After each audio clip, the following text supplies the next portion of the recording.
ini adalah pintu masuk untuk menyelidiki ini semua gitu, karena ini sudah terungkap gitu.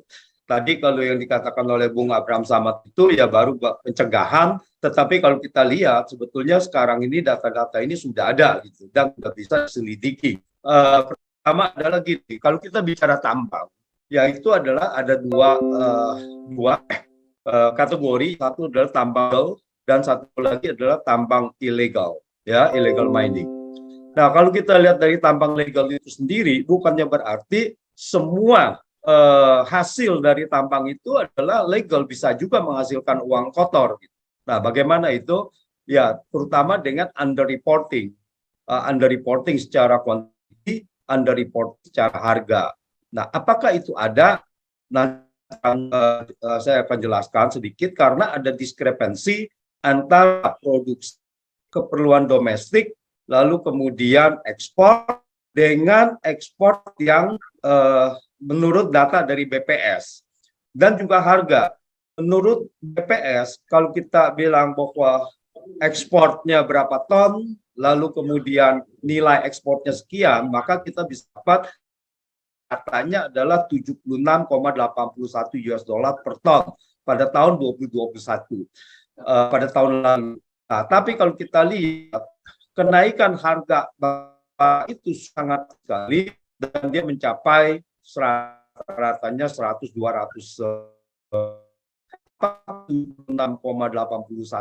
dolar, inilah akurat. Nah, ini bilang bahwa reporting harga. Jadi kalau kita asumsikan ini bahwa ada 10% dari produksi yang lalu kemudian tetap diekspor. Bagaimana caranya ekspor? Mereka mendapatkan license, nanti saya akan jelaskan lagi. Nah, kemudian di sini terjadi ekonomi, jadi kerugian ekonomi, belum kerugian keuangan negara. Jadi economic loss-nya tadi dikatakan oleh Bung Abraham Samad adalah sebetulnya dengan economic reporting, maka akan menghasilkan uang kotor ini 35 miliar dolar atau sekitar 52,5 triliun dengan asumsi yang tadi adalah sesuai apa yang dilaporkan oleh BPS. Jadi belum memperhitungkan yang underreporting ini. Nah, ini baru dari batu bara saja. Apakah juga terjadi di tambang mineral? Ya, seperti nikel, emas, tambang lainnya, juga perkebunan. Nah, kita tahu bahwa perkebunan yang sudah terbuka adalah dari PT Duta Palma Duta Surya, ya kalau nggak salah, ya. Jadi Surya Darmadi itu yang belum lama itu ditangkap oleh KPK atau Kejagung, saya lupa itu. Nah, itu di sini adalah kalau kerugian ekonominya dari kita totalkan di sini aja kurang lebih 100 triliun, maka dengan yang lain-lainnya kalau kita asumsikan 3% dari PDB, maka itu mencapai 500 triliun. Ini kerugian ekonomi. Dan kerugian keuangan negara itu adalah asumsikan 40%, yaitu dengan yang tadi PNBP, royalti dan sebagainya, lalu dengan PPh 22% dari pendapatan bersih. Nah, itu kurang lebih kerugian negara itu bisa 200 triliun. Ini hanya untuk memperlihatkan cara penghitungan daripada nilai ekonomi dan keuangan negara. Pertanyaannya adalah, apakah mereka bisa melakukan ini tanpa ada perlindungan-perlindungan?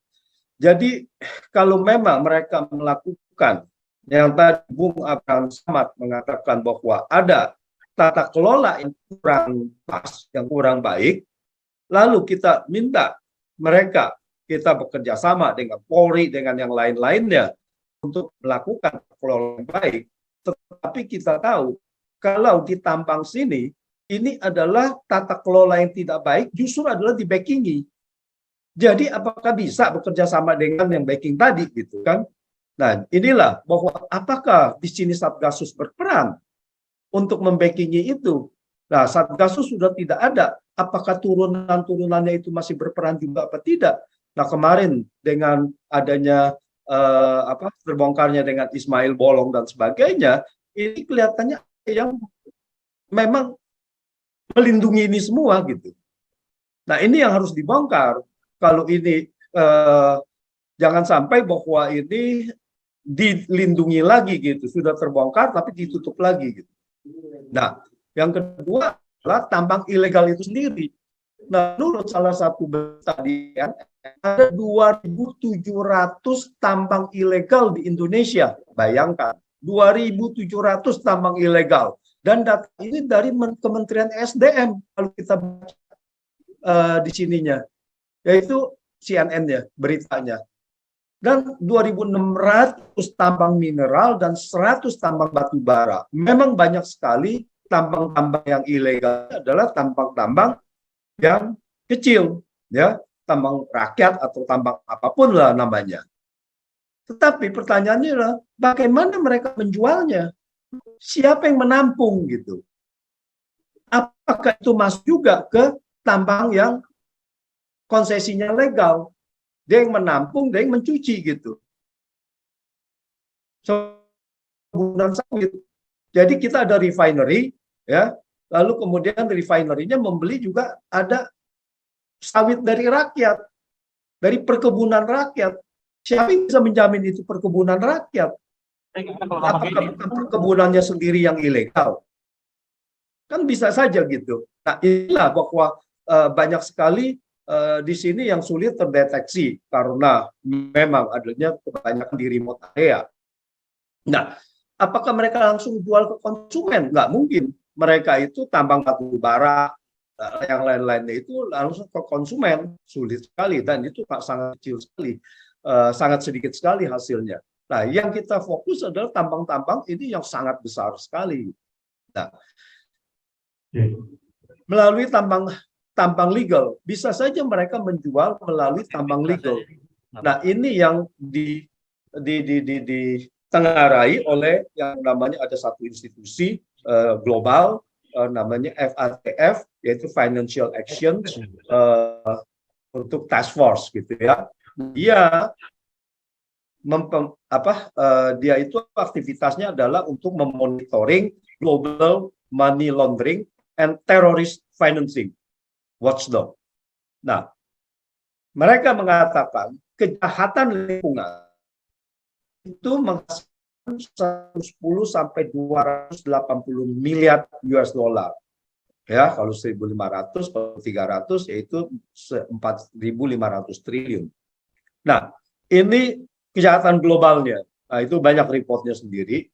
Nah, kalau kita anggap aja 3% sampai 5% dari PDB, dan tentu saja ini sulit terdeteksi, tetapi kita tahu bahwa setiap persatu tambang saja yang kemarin ini terbongkar, itu depositnya itu bisa sampai 270 triliun.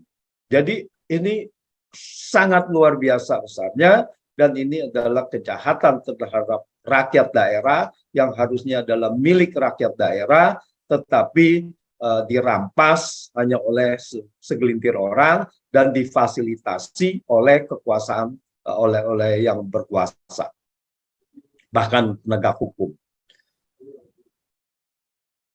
Dari tambang ilegal ini yang paling parah adalah kerusakan lingkungan. Nah, ini membuat membahayakan kesehatan masyarakat, baik itu ya dari chemical-chemical yang bahan kimia untuk pencucian, dan juga dia keluar masuk ke river tanks-nya, yaitu limbah ke sungai, membuat polusi dari air dan juga tanah, sehingga di sekitar situ mungkin tanah lahan itu sudah tidak bisa subur lagi yang terkena limbah itu, dan juga udara, dan mengurangi biodiversity. Nah, ini yang paling membahayakan juga. Nah, kalau kita lihat, di sini saya mengambil contoh tahun 2021. Ini produksi dari SDM, data dari SDM kurang lebih 610 juta ton. Ini baru batu bara saja.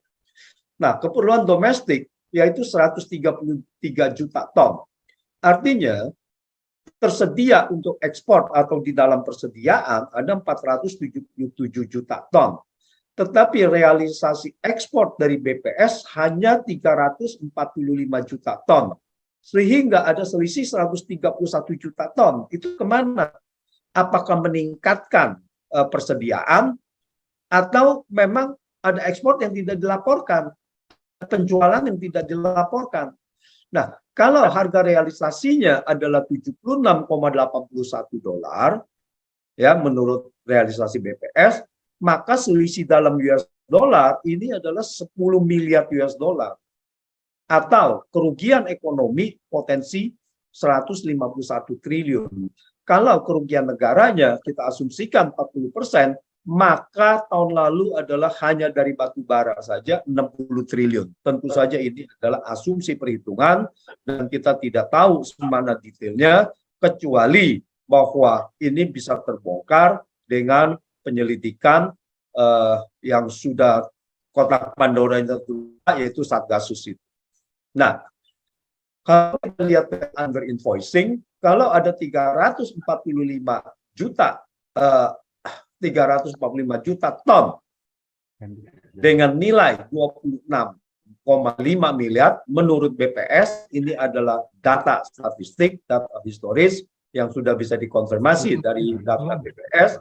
Maka kalau under invoicingnya 10 dolar, maka kerugian negaranya diperkirakan bisa mencapai 20 triliun dengan kerugian ekonomi kurang lebih 51 triliun. Jadi ini invoicing satu ini adalah under reporting quantity. Nah, ini make sense apa tidak? Lihat, ini adalah yang sudah dipublikasi oleh Kejagung bahwa kerugian ekonomi dari illegal perkebunan PT Duta Palma Surya itu 104 triliun. Jadi dengan under reporting ini bukan tidak mungkin adalah sekian, ini dari berapa sumber batu bara gitu. Nah, ini dari satu sumber saja gitu. Jadi sangat luar biasa gitu. Dia punya apa dengan illegal mining ini illegal environmental crime, ya, kejahatan lingkungan, termasuk adalah kejahatan untuk perkebunan dan juga land clearing, property dan sebagainya dan sebagainya. Ini sebagai contoh bahwa World Bank memperkirakan ini dari FATF ini ya, Financial Action for Task Force, kejahatan dan dalam bidang kehutanan itu bisa menghasilkan 51 sampai 51 miliar US dollar secara tahunan. Lalu World Bank kerugian ekonomi, World Bank mengatakan kerugian keuangan tax revenue ya itu dari illegal logging saja sekitar 75 sampai 135 triliun. Jadi economic loss from the ini. Salah satunya adalah di sini disebutkan bahwa Indonesia ini potensial menjadi ada di kejahatan kehutanan ini. Terjadi juga di Indonesia. Tapi pertanyaannya kenapa tidak atau jarang sekali terungkap? Nah, ini adalah mengenai change tambang ilegal. Di sini kita lihat bagaimana caranya. Kalau kita lihat ada tambang, rasanya ini di-backingi atau ada direktur, itu adalah PEP. PEP itu adalah politically exposed person. Salah satunya adalah terafiliasi, apakah itu ada dari jenderal dan sebagainya. Nah, di sini juga ada peran. Kalau ini tidak, tetapi dia bisa, kalau Satgasus kemarin ini adalah katanya juga melindungi, maka ini dia yang mengurusi semuanya surat-surat. Di sini adalah menjadi legal mining. Menjadi suratnya, lisensinya diberikan, tetapi illegal. Nah,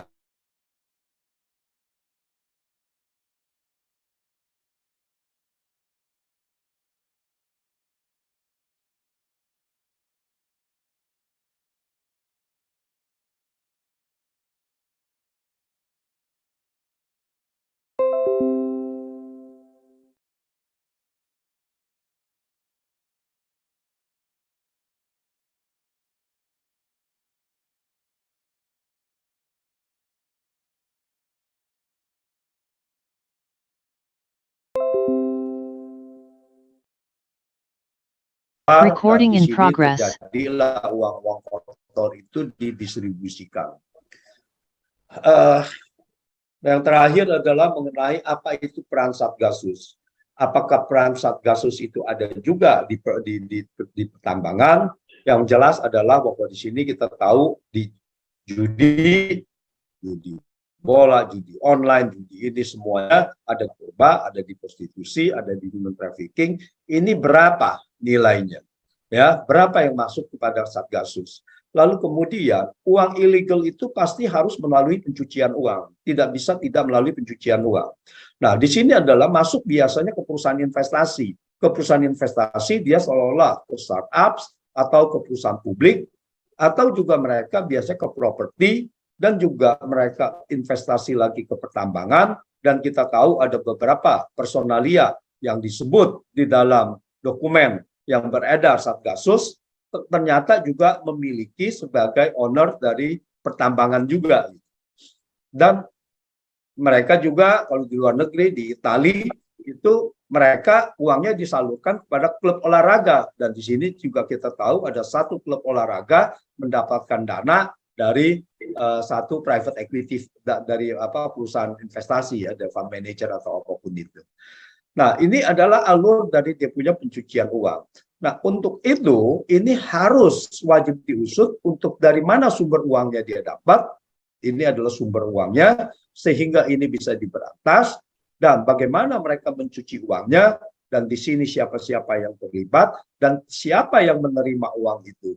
Nah, yang menerima uang itu, yaitu financial beneficiary-nya, ya apakah ada untuk pendanaan-pendanaan tertentu, ini yang harus diinikan. Karena banyak juga yang memperkirakan bahwa dana-dana Satgasus itu keluar untuk melawan, misalnya untuk membiayai penangkapan-penangkapan dan lain-lainnya. Dan itu harus dibuktikan. Jangan sampai ini menjadi rumor. Dan rumor ini adalah sulit untuk dihindari.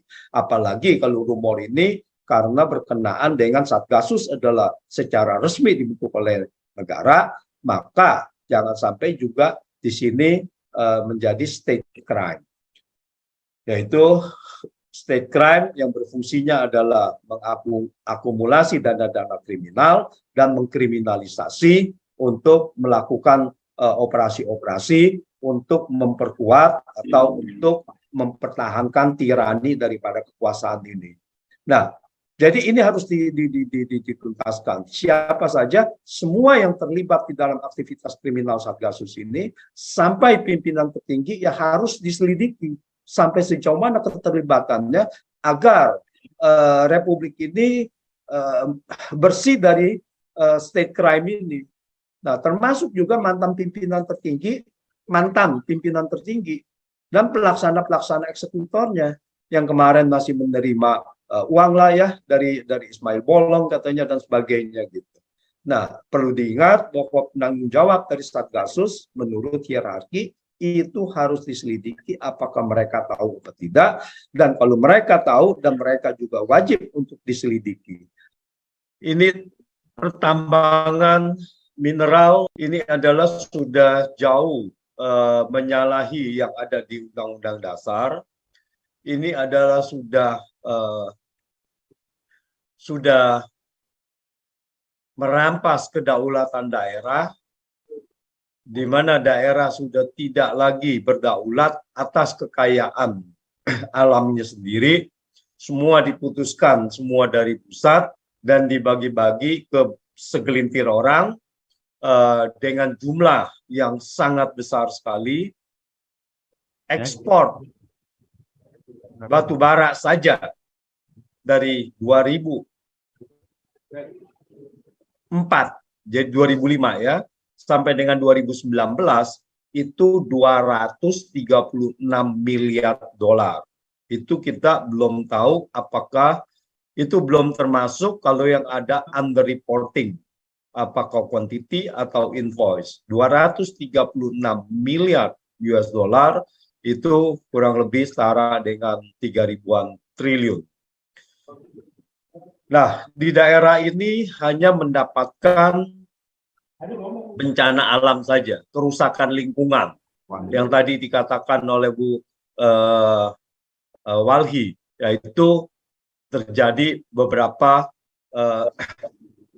dari masyarakat ya, anak-anak itu kesehatan dan bahkan sampai meninggal. Jadi ini harus ditata ulang, jangan sampai batu bara ini komersialnya diambil oleh segelintir orang, tetapi daerah itu hanya mendapatkan kutukan dari natural resources ini. Nah, untuk itu semuanya harus benar-benar mulai ditata dan mulai diberikan, hukum ini mulai diberlakukan kepada mereka, dan mereka harus diusut kejahatan-kejahatan ini, termasuk kejahatan-kejahatan lingkungan dan kejahatan-kejahatan yang juga membackingi tadi. Apakah itu ada keterlibatan PEP, ya, jadi politically exposed person. Nah, itu semuanya harus diusut sehingga Indonesia bisa maju ke depannya, menata kita punya pembangunan ekonomi demi masyarakat luas. Demikian Bung Gigi, terima kasih. Baik.